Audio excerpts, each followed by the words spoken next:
بس حلو ان انت برضو تبقى دايما كين اوكي انه تخلي كل الناس يبقوا كويسين معاك حتى even if you don't love them.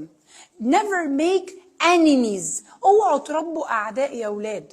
اوعى تخلي حد زعلان منكم. اوعى تخلي حد يبقى مش بيحبكم. اوعى تخلي حد زعلان منك. ليه؟ عشان انت كده كأنك بتربي ايه؟ enemy عدو. فالعدو ده هيتكلم ممكن عليك من ورا ظهرك، يقول حاجات مش حلوة عليك، يعمل حاجة.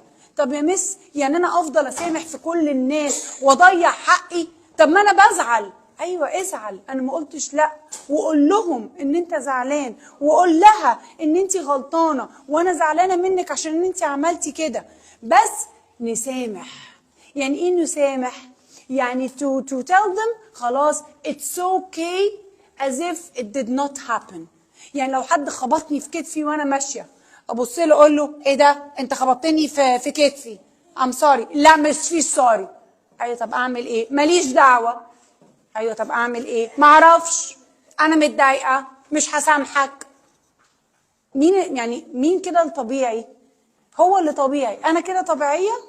نو. ومش حلو خالص ان انا افضل اخلي كل الناس زعلانه مني. ما سامحناش الناس. يعني لو حد ضربني او غصب عني زقني او غصب عنه مثلا كسر لي مثلا القلم بتاعي في المدرسه، فانا افضل زعلان منه ومخاصمه ومش هتكلم معاه ومش عايزه اسامحه. وهو قال لك مثلا I'm really sorry أنا آسف والله it was by accident I didn't mean it I'm really sorry I realized I did something very wrong. وأنا لا أنا مش مسامحك. لا أنا مش هسامح، مش عايزة أسامح. مين اللي هيفضل زعلان؟ أنا ولا هو؟ أنا. هو بالنسبة له خلاص هو قال إيه؟ sorry. فريح ضميره. he's okay. أو لو حد جه قال له هيقول له إيه؟ I said sorry but he did not accept my apology. I apologized but they did not accept my apology.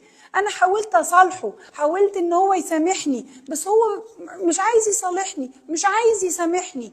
هو كده غلطان؟ هو غلطان؟ هو غلطان إزاي؟ هو غلطان؟